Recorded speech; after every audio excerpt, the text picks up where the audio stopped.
I had been in the hospital for 3 days, yet neither my daughter nor my son-in-law came to see me. Near midnight, loneliness broke me.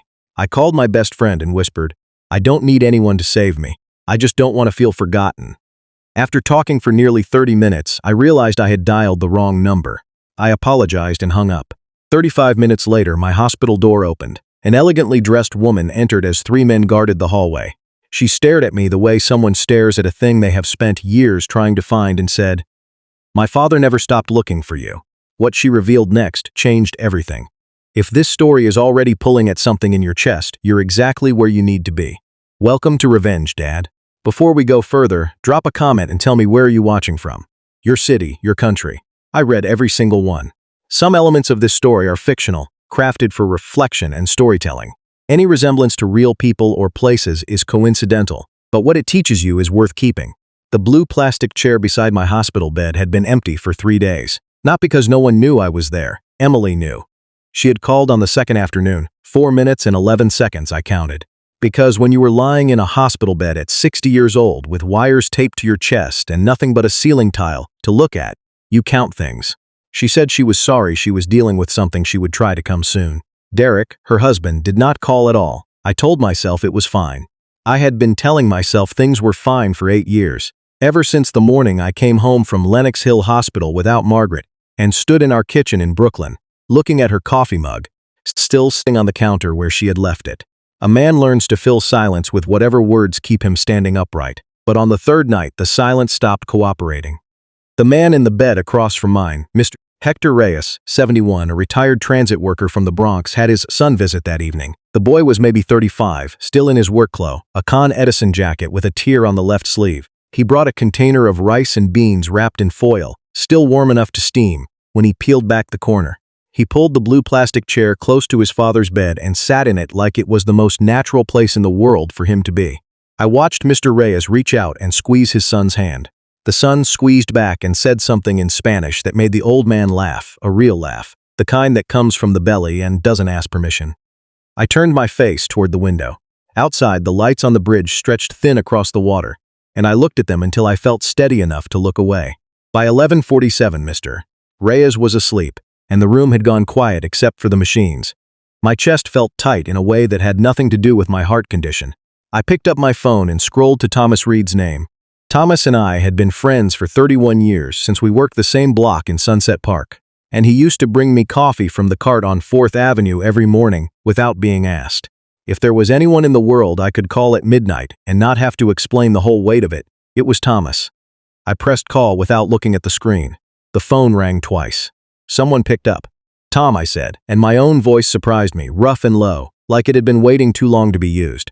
"I know it's late. I just need to talk to someone for a little while." The line was quiet on the other end, but not dead. I could hear the faint hum of something, air conditioning maybe, or a television turned low. I kept going.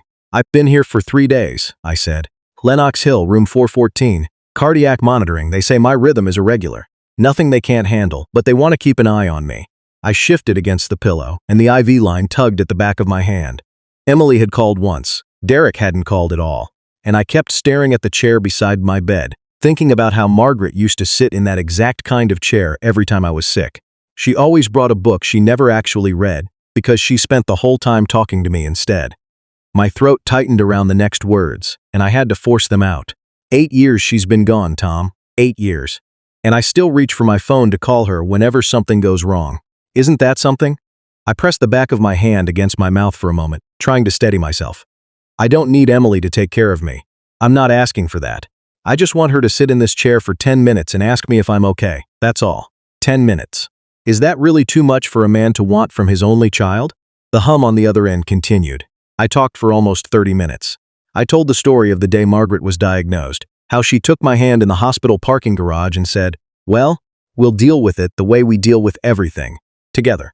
And that's what we did for 11 months, until we couldn't anymore.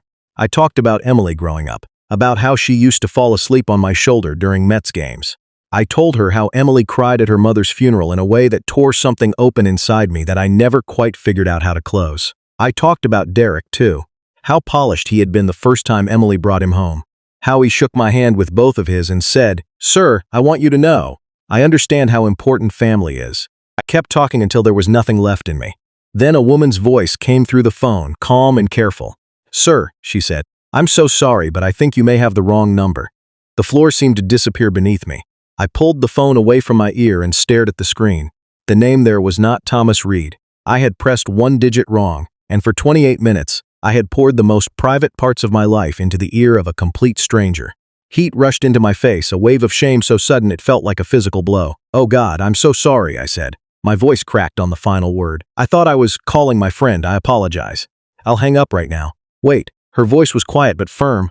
"What did you say your name was?" I almost didn't answer, but there was something about the way she asked.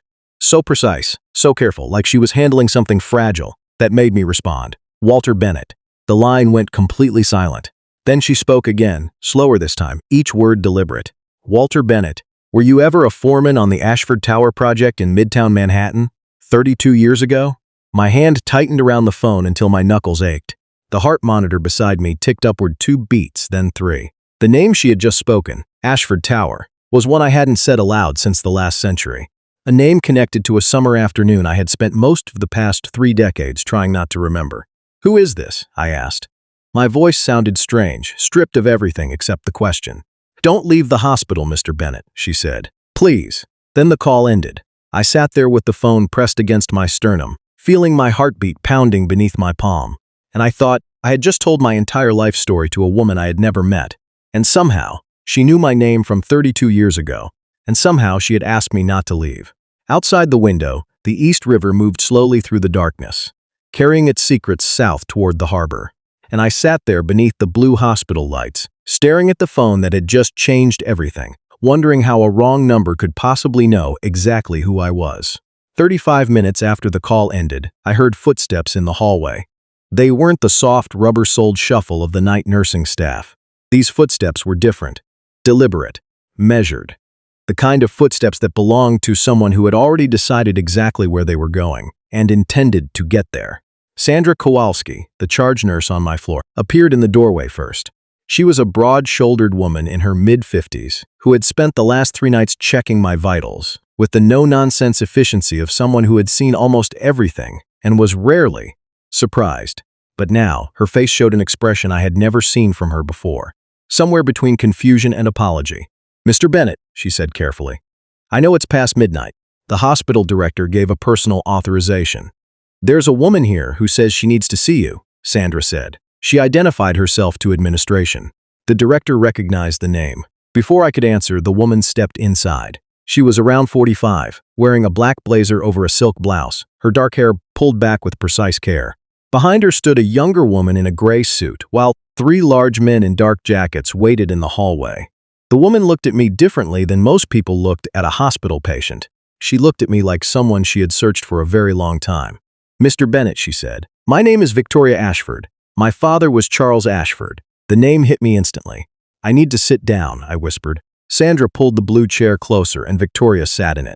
She opened a small wooden box and placed an old photograph on my bedside tray. It showed a construction site in Midtown Manhattan, summer of 1992. A young man in a hard hat stood covered in concrete dust. It was me. "Turn it over," Victoria said quietly. I flipped the photograph.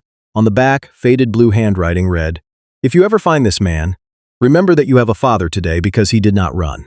My hands began to tremble. "Your father?" I asked. "Charles Ashford. He was on the 14th floor," I said. The northeast stairwell had already collapsed. I heard him shouting. I stared at the photograph. "I almost didn't go back," I admitted. "I stood outside and almost walked away. But I couldn't leave a man up there." Victoria's eyes filled with emotion. "But you went back."